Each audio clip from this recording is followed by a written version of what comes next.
Of thousands at Berkeley, of all places. Clearly, there's a lot of excitement about the ideas of liberty in even the most unlikeliest of places. Let me introduce myself. My name is Casey Gibbon, and I am the president of Students for Liberty here at UC Berkeley. We are Berkeley's Libertarian Club, and I got to tell you, when I founded this club 3 years ago, turn it up! Turn it up! Did you get the volume up? All right. When I founded this club 3 years ago, I thought it would be social suicide. I mean, being a libertarian in the People's Republic of Berkeley. But to the contrary, I have been amazed at how embracive this school has been. And there is only one man, I think, that has to take a lot of the credit. Congressman Dr. Ron Paul.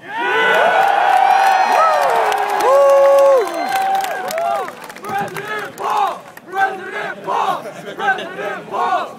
You know, hell yeah!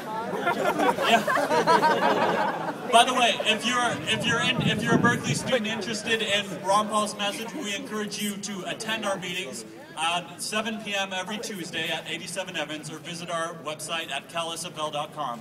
As for registration, we have a lot of people doing voter registration here. We encourage you to vote Republican and vote Ron Paul.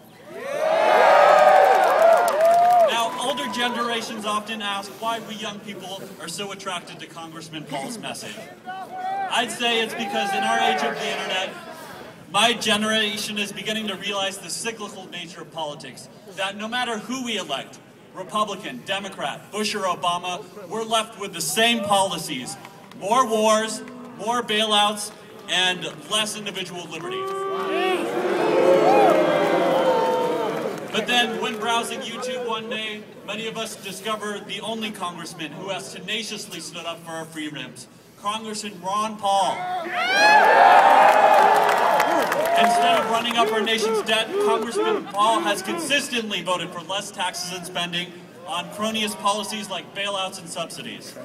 Instead of encouraging warmongering abroad, Dr. Paul has been the strongest opponent of the futile wars on terror in Congress. And instead of intruding upon people's lives, Congressman Paul has only advocated for more individual liberty and how to choose life. These are the ideas of peace, prosperity, and tolerance that our nation needs.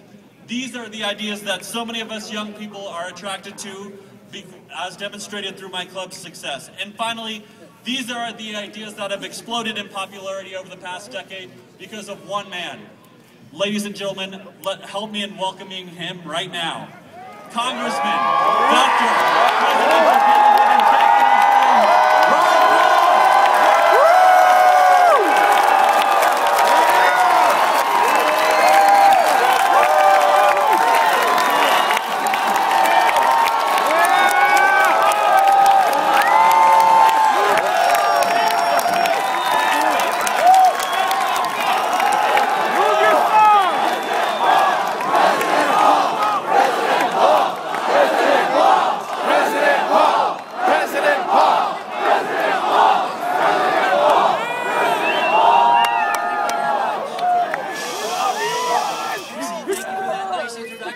Thank you for this very nice welcome. I'm delighted to be here today.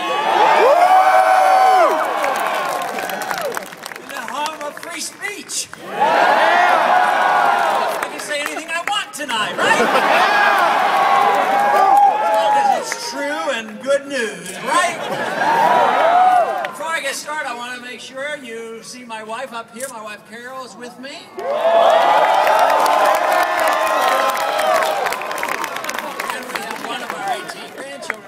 Linda, who's a college student. It is wonderful to see such a nice crowd come out and come to hear a politician speak. But I hope I'm different than the other politicians. That's what I'm hoping. Because I want to tell you what's going on in this country, what we ought to do about it, because we have a few problems, and young people have a problem because you're inheriting a mess, and there's something that we can do about it, and it's not all that difficult. I am convinced that we've gotten into the mess in this country basically because we have sent too many people to Washington that either can't read or didn't understand the Constitution. We want to make sure that we send nobody to Washington unless they can read and understand it. But we also have to believe them when they put their hand up and take an oath to obey the Constitution.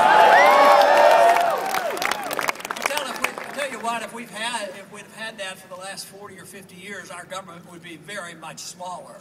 For instance, take the conditions of war.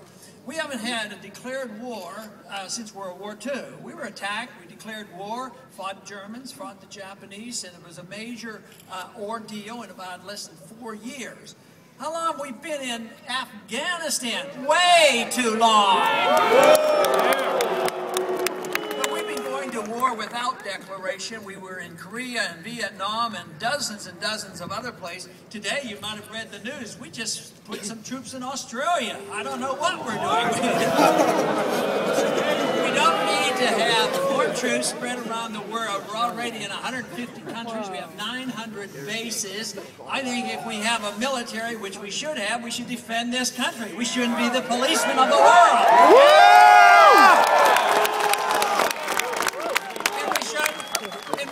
Involved in nation buildings. Other nations might not want to live like we do, and they have a right and a privilege and a moral authority to do what they want, even when they make mistakes, because we do not have the facilities, the moral authority, nor the constitutional authority to go around the world and tell other people what they must do and how to run their country.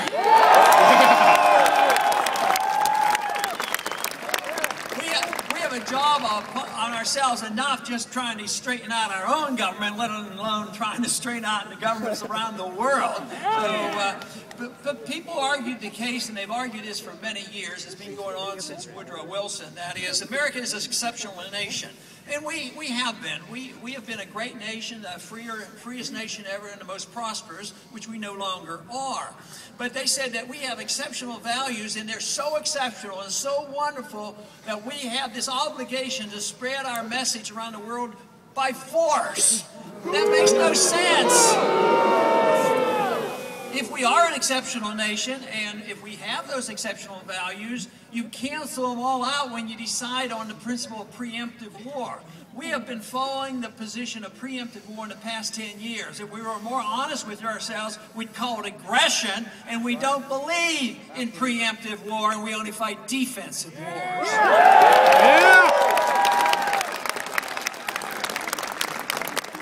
These wars have been going on in the last 10 years. We have added $4 trillion to our national debt, and a lot of that is falling on your shoulders because this is a burden. We are in the midst of an economic crisis. It's a debt crisis. And guess what they've been doing for the last 5 years since they've recognized there's a crisis? They made the misdiagnosis. They didn't know it was a debt crisis. They thought they needed more spending, and they're running up the debt even faster, and they think that's going to solve the problem. It will not. We need to shrink the size of government. We need to give the money and the authorities and the power back to the people and let them spend their own money. Yeah.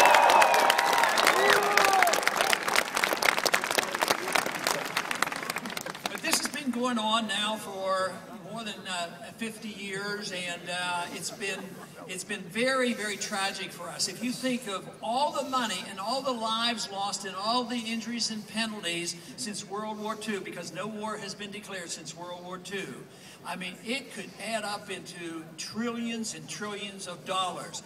Just think how much richer this country would be if we just take this simple position that only fight defensive war and don't go to war unless the people see to it that it's declared and the Congress declares the war, not allow the presidents to go to war on their own. Yeah. Yeah. This was an important issue for the founders, and this is why they put it into the Constitution that the executive branch could not go to war without a declaration. They figured this would be important, but you know, not too long ago, the Secretary of Defense, Panetta, was before a committee, and they were asking him where he gets his authority, because he was planning another war. We've been involved in Egypt and Libya, and now we're getting ready, and we're already involved in Syria. They said, where do you get this authority? He says, well, from the United Nations. I wonder if anybody can discover which part of the Constitution that's in. Let me know what it is, because it's not true. It's not true. They do not have this authority, and the United Nations can't make those decisions, and we shouldn't allow them. Matter of fact, the United Nations and the NATO charters explicitly say that this does not mean that you go to war without it going back to the U.S. Congress and the Congress making a decision. But nevertheless, they just go and they do these things, believing that it will be ignored. And it has been ignored for a long time. So much of what we have been doing, the spending, the money, and the running up of the debt, the violations of civil liberties, and the involvement overseas, it's been ignored because we have been a super wealthy country. And all we have done, and so often, is we have way too much compromising in Washington. We have compromising between the right and the left, and the conservatives and liberals, and they come together and they agree to keep spending more money. I'll spend money on your projects, you spend money on my project. And they've got away with this for a long time, and we kept re-electing the same people to the Congress who are spending all this money. But guess what? Something happened in the last few years, especially about 5 years ago. It's been discovered that we're broke. We're broke, and there's nothing there. And therefore, the arguments and the tenacity that they're fighting over this shrinking pie, a pie that's practically gone, is never ending. They can't solve the problem because all they're going to do is fight over it. They will not entertain the thought that maybe government is out of control. Maybe we need to rein in the government and allow the people to keep the fruits of their labor and not have to turn it over to the government.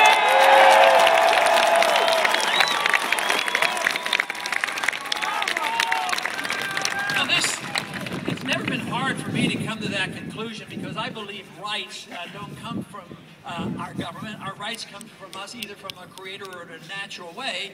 So if we have our lives as a gift to us, and we have our liberties as a gift, why wouldn't it be natural to think that if it's our life and our own liberty, why shouldn't we be able to keep the fruits of our labor? Which means that if we weren't fighting all these wars, if we didn't have the right-of-way entitlement system, guess what? We wouldn't have an income tax. We'd go back to the old days and repeal the 16th Amendment. If we didn't have it, obviously the founders did not give us the income tax. The income tax came in 1913, of course, along with another little system that they invented in 1913. And I know you have never heard of what I'm talking about. They came up with this Federal Reserve and UC Berkeley. What in thunder is that all about?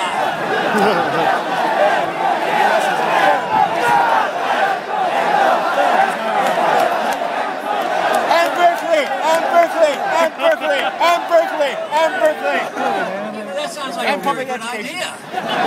Let's do that. That's We'll and Berkeley. celebrate. We'll celebrate next year after we win the election, of course. We're going to celebrate 100 years of the Federal Reserve System by repealing the Federal Reserve Act. The very least that we have to do is get an audit of the Fed, find out what they're doing. You know, Congress spends a lot of money. They're up into the trillions, but most of the time it's just meager hundreds of billions. But the Fed is involved in many, many trillions of dollars. They were involved with churning $15 trillion in the bailout. Of course, it was to help the people, you know, help the glory of the people that were losing their mortgages, because they had this incentive to always make sure everybody had a free house and qualified for a mortgage. Of course, during that time, who was making all the money? Fannie Mae and Freddie Mac and executives of big banks and Goldman Sachs. So when when the crisis hit, you know, those who were going to get hurt, they kept screaming to the Republicans and the Democrats, and they said, hey, there's going to be a depression, there's going to be a depression, come and bail us out, we're too big to fail. And guess what? The Congress did, as well as the Federal Reserve. They bailed out those who made a lot of money during the financial time when there was a financial bubble. And guess what? Those programs were designed to help the people, and help the middle class, and help the poor. They lost their jobs and they lost their houses. So it doesn't work. And this is what people are starting to realize. Not only is the Treasury bare, but the entitlement system doesn't work, and spreading our goodness around the world doesn't work. So now we have a system that is destined to change. The big question before us is, what's it going to change to? Are we going to accept more authoritarianism and tyranny, or are we going to accept the cause of liberty and return those freedoms to the American people?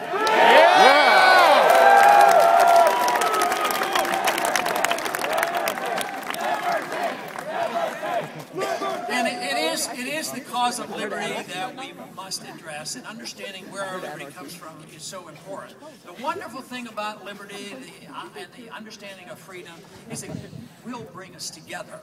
The interventionist system, the big government, the bureaucratic system, the redistribution of wealth by the special interests, that divides us, especially when we run out of money. But if you think about what freedom is all about, it isn't judgmental. It doesn't come along and say, well, we want our freedoms because we want to impose on people certain things. We want our freedoms to allow people to have their own life and their own lifestyles and their own private practices. That's their business.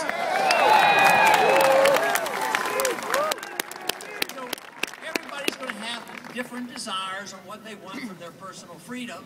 So we don't have to decide how we're going to use it, as long as nobody is forced to accept other people's ideas. So therefore we should come together because we endorse the concept of freedom and allow people to do what they want as long as they don't hurt people, and allow people to pursue their endeavors. But these rules should apply to economic liberty as well. Some people will defend this, social liberty and civil libertarianism, but at the same time they think, well, but we can't allow that to happen in the free market, because in the free market somebody might get rich.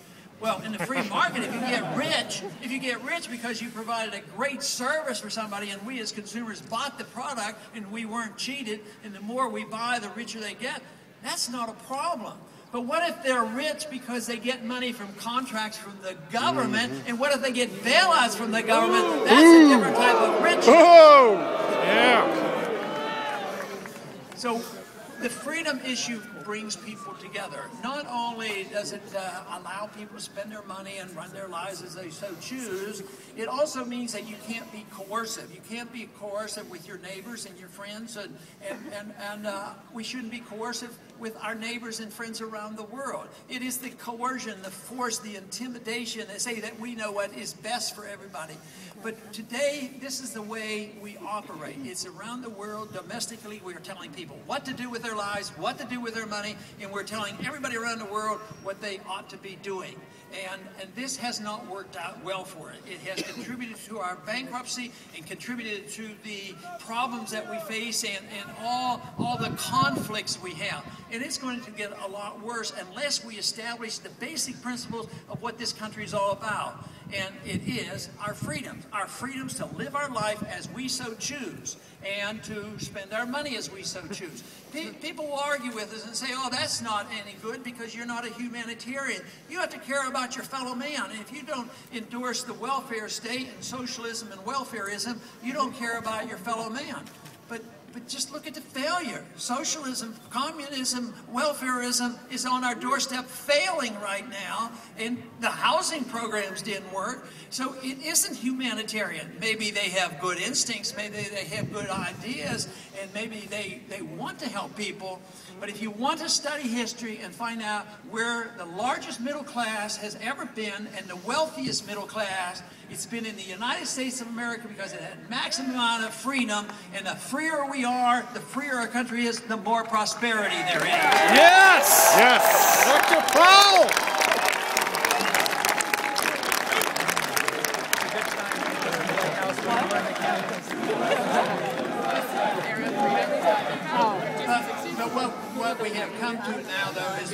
is the middle class is shrinking, and the middle class is much poorer, and we can't solve the problems by doing more of the same thing. We can't solve the problem of a crisis that came on by too much spending, too much borrowing, too many regulations, and too much taxes, and too much printing press money. And that's what we've been doing for 5 years, and the debt is exploding. The deficit is annual deficit is $1.3, $1.5 trillion. So we have the fiscal conservatives offer their budget, this wonderful solution to spending too much money. And when are they going to balance the budget? Well, maybe in 30 years we can balance the budget. That's not going to work. I suggest what we should do, after the next year's election, of course, is cut the budget by $1 trillion in 1 year. Yes! And we'll start by stopping the wars and bringing our troops home and have them spend their money here. That doesn't mean only the Middle East. That means from Korea and Japan and Germany. Why should we subsidize their defense? We need to bring them home. We're flat-out broke, and we have to borrow the money to do this. So this system is coming to an end. It's good news that it's coming to an end. It's risky business because we don't know what the replacement will be. But from my viewpoint of having traveled around the country, going to numerous campuses and talking to young people, let me tell you, I'm encouraged. I love what you people are thinking about this.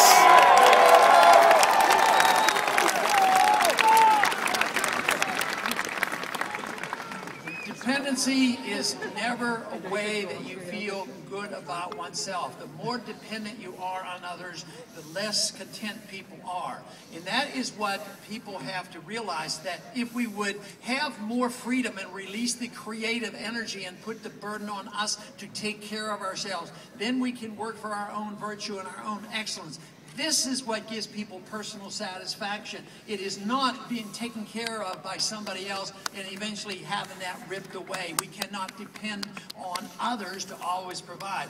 It's been wonderful to think about, you know, the Medicare system. Everybody should have good medical care, obviously. But is it going to be provided through the government? Just think, Medicare's broke. There's no money there.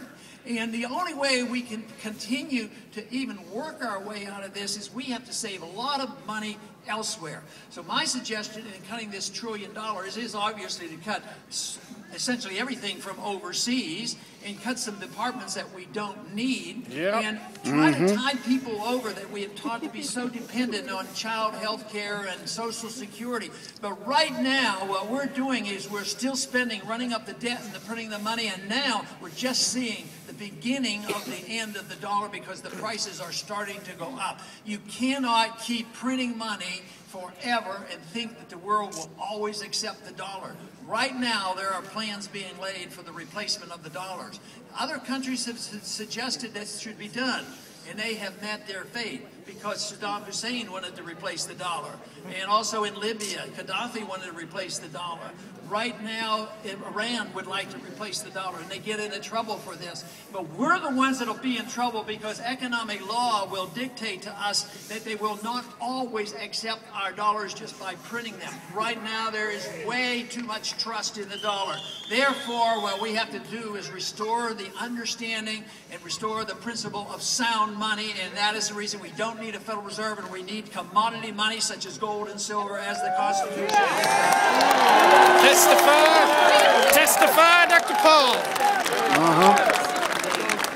Someday we're going to have to reverse the trend. So far, the trend this year hasn't been the greatest. On January 1st, there were 40,000 new laws laid upon us. You might as well go to college and study how to read all those laws and what these laws say, because it's going to take you an eternity to understand them, because nobody does. Unless you get into trouble, then the bureaucrats and those authorities will come and tell us what's going wrong. But I would like to be the first president that got rid of 40,000 laws. That's what I would do.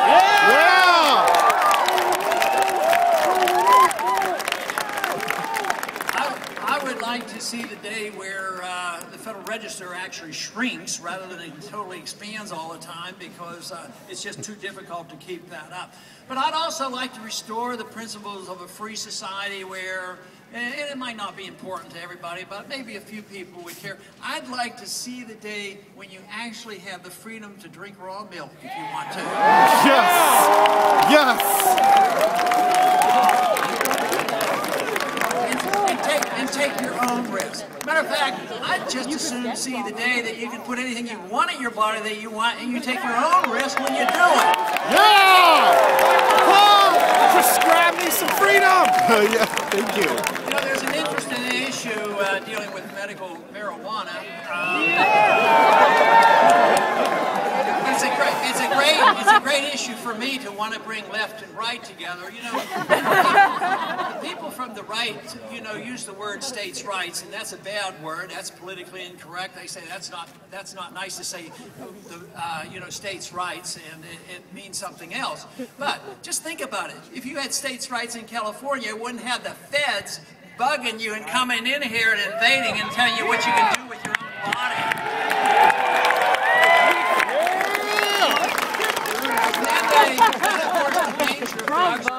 Obvious to me as a parent and grandparent and as a doctor, but I'm also very much aware of the fact that prescription drugs are deadly too, and there's probably more addiction to prescription drugs than there are.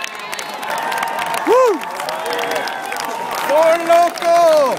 But not only has the war on drugs been a total failure, it hasn't solved the problem at all. There is a drug problem, obviously. To deny that would be not a wise thing to do.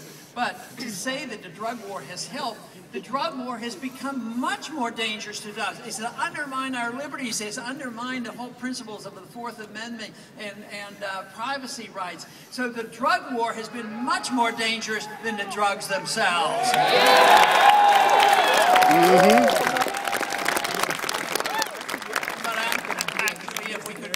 The Republic, we would actually allow you to pick and choose which light bulbs you would like to use. Dictate exactly which one you have to use.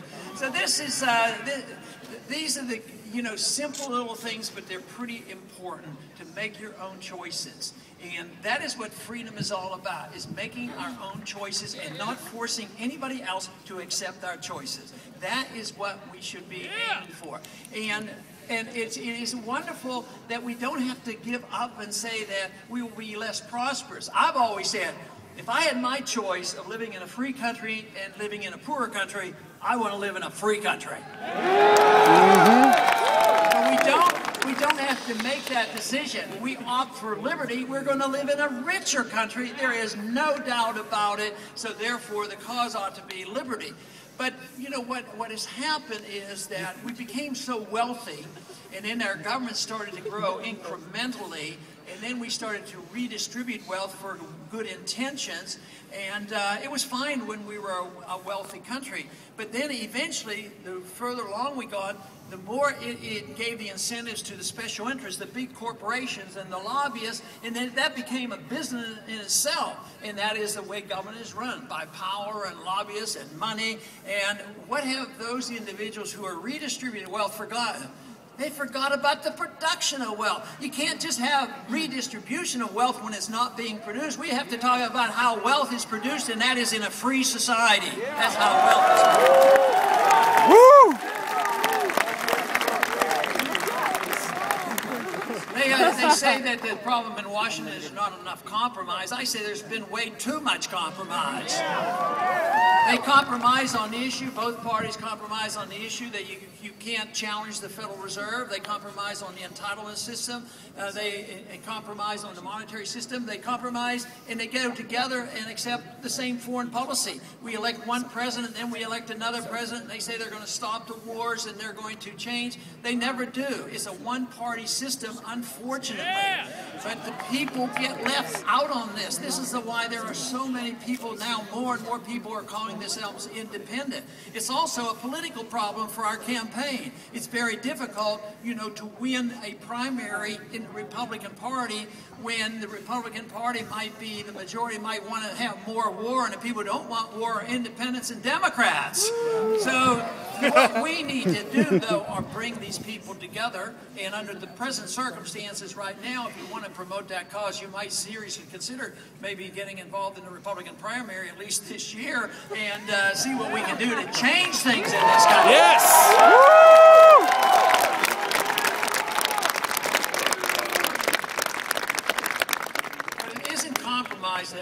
on, you know, if you had compromise, how would you compromise, say, on going to war? You need a declaration of war, don't you? Oh, well, we'll let you go to war sometimes without a declaration. What is a compromise on monetary policy? Print the money slower instead of having sound money? I mean, how do you compromise on things like this? What about the new policy that the president has instituted? And that is, he's allowed to assassinate American citizens. I say there's no compromise on that. He's not allowed to assassinate anybody, and he shouldn't be allowed to do it. And he shouldn't be allowed to use the military to arrest suspects in this country and put them in prison without a trial. Yeah! We need to look at the National Defense Authorization Act and remove that authority from the president. The Congress gave him that authority, he doesn't need it. And if we want to really reverse things and make sure that your privacy is protected, see, unfortunately what's been going on for so many years is that the government gets more secrecy and the people have less privacy. And we need more openness in government, and we need more privacy for the people, is what we need. The direction that we have gone since 9/11 hasn't been favorable toward the cause of liberty. For instance, shortly after 9/11, they passed a little piece of legislation called the Patriot Act.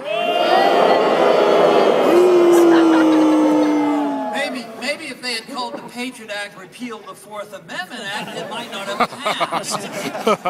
But when we get ready to get rid of the Patriot Act, which maybe that'll be during this first 6 months or so, we'll call the bill not repeal the Patriot Act. We're going to call it Restore the Fourth Amendment Act. Woo!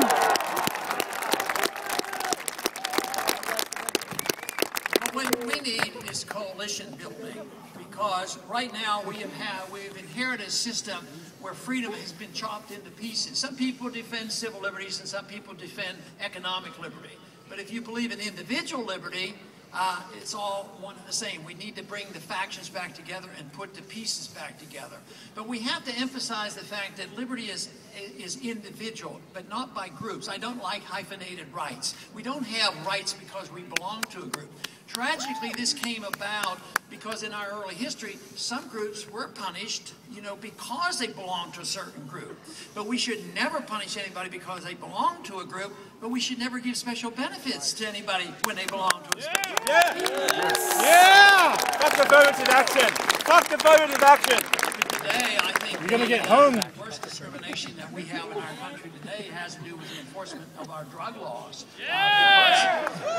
Because when you look at the number of poor minorities who happen to be in prison for life using drugs that were nonviolent, and we're nonviolent, it far outnumbers those who happen to be rich and of a different color. You know, it is very unjust, and there is discrimination in those fields. But we should think of liberty as being individual. Everybody should be treated as the individual. Everybody should have equal justice before the law, and we should diminish and decrease the amount of emphasis about us belonging to certain groups, because I think that is distractive to the cause of liberty. Woo! All America is nothing else. I think when you know that we're arriving at that stage on an election night, you will not hear the commentators come in, because I think they sort of feed into this. How did the blacks vote? How did the Hispanics vote? How did the white people vote? How did the Jewish people vote? How did the Catholics vote? How did the individuals vote? That's what we want to know. Yes! Yes!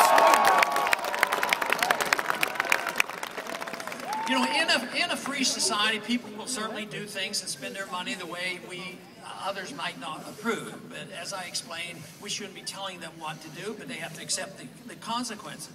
But one of the reasons why people are intolerant is when people do things that they don't like, they think that if we legalize their choice, that we endorse what they do. And that isn't the case. If we legalize, which it is pretty good in this country, we legalize the choice in religion, or if somebody doesn't want to have any religion.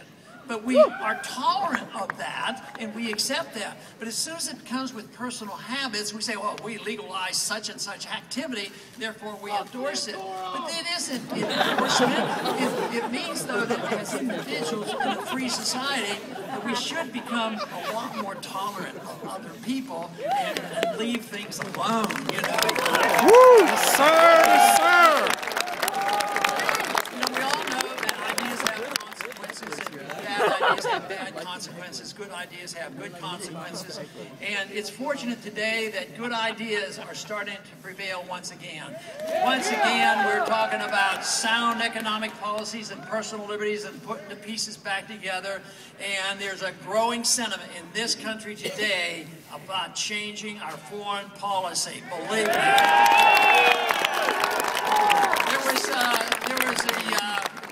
When the wars were started, and when I was fighting to try to stop the wars, it was difficult. But now we're up to over 70% of the American people who say they're sick and tired of the wars and we ought to get home from the Middle East and out of Afghanistan.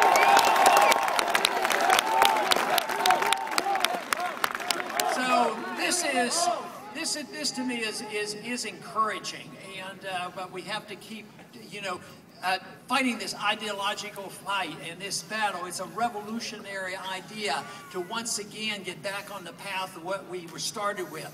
And it isn't like we're going back to the old days. They keep saying you want to go back to the past. But I think tyranny is the past. Freedom is the future, is what I say. Woo! Yes! Suggest that we take advice from the 1960s. Back in the 1960s, there was a lot of difficulty with the Vietnam War going on, a lot of drug problems and everything else that was going on. And they said in the 1960s, and it still hangs around a little bit, they said, if you're 20 years old and not a liberal, you don't have a heart. And then they said if you're 40 and you're not a conservative, you don't have a brain. But I'll tell you what, why can't you have a heart and a brain at the same time? Woo! That is what we need, and that's what freedom is all about. It's far from a perfect society, but the imperfection of man means you don't want the government telling us what to do, because they don't know what we want to do with our lives, and they don't know what we want to do with our money. So when the government takes hold, they don't know what we want, and they make mistakes. When they do it, it affects all of us. But when we do it to ourselves, yes, there will be consequences, but you don't have a right to demand that your neighbor takes care of you because you've made mistakes and made bad choices. And that's something that has to be assumed. If you don't do that, then you'll have to say, well, the collective has to take care of everybody. Everybody owns everything, and everybody's going to take care of us. That won't work. Self-reliance is very important in a free society, and it's a very productive incentive for people to take care of themselves. And this is where the wealth comes from. Well, there's every reason to expect that we can handle these problems. I think they're very, very serious. I think the financial crisis and the debt crisis is the biggest in all history. I've read a lot of economic history, but the debt bubble is huge, and it is based on the dollar. It's been around a long time, and it's more complex. We've been a more global economy than ever before, so we have to deal with that. So we've had worse times in some ways, the Great Depression and world wars going on, but this is structural. This is structural for us with the understanding of freedom and the understanding of how serious our economic problems are. And this is the reason why we have to band together and fight for this cause. And I believe it's an idea whose time has come, and it cannot be stopped.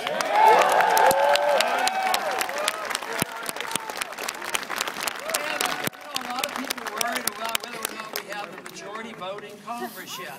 But you know, it isn't going to happen. It is an irate, tireless minority who's willing to start these brush fires of liberty in the minds of men that will change this world, and I believe that is what's happening today. That people are energized and they're enthusiastic about this, and these changes can come about. So there's many reasons for us to be optimistic, but not unconcerned. We should be concerned because other nations have gotten to this point and they went in the wrong direction and they ended up with more tyranny.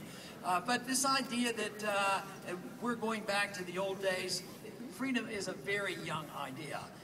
Tyranny is the old idea. If they're talking about going backwards, you're going back to tyranny. That's big government telling people that they don't have individual rights, that they can arrest us by the army, put us in prison, no habeas corpus, assassinating our own citizens, fighting wars that are undeclared, the rule of law being ignored and the Constitution ignored. That is what is serious, and that is what we have to get hold of and change the direction of this country. But there's reason to believe that this momentum can continue and will continue. There's every reason that we should expect an improvement. I see it all the time. Now, when is it going to come back? Tomorrow, the next day, or whatever? People sometimes get annoyed. No matter what happens, nothing ever changes. But it's people's attitudes that count. Just think about the bill, Stop Online Piracy Act. That horrible bill that we had. Just think the government wants to control our internet. What's going on here? But what happened? You woke up, you sent messages, there was a majority vote in the House and the Senate. They knew they had to vote. They were scheduled to be voted on. The people woke up and they told their members of Congress and they withdrew the bill, so they will listen when they hear from you. Yes! And this is actually what happened when we got the audit on got the House, at least, to endorse auditing the Federal Reserve. People like you called your congressman. It wasn't because I had political clout in Washington. I can twist arms and I had power. But the power of the people and the power of ideas made these changes. But we need to know that things can be changed if the people's minds change. This is most important. The government we get, any government, is really a reflection of what the people will put up with. And right now, though, I sense the people are getting tired of putting up with what we have. Too many wars, too many attacks on our liberties, too much debt, too much mischief, too much benefits for the special interests, and too many bailouts. So this is a grand time for us to pick up and do the changes that are necessary. For this reason, I believe that very soon we're going to see that this momentum will pick up and that we will be able to, and we will see the restoration of freedom and prosperity and peace in this country once again. Thank you.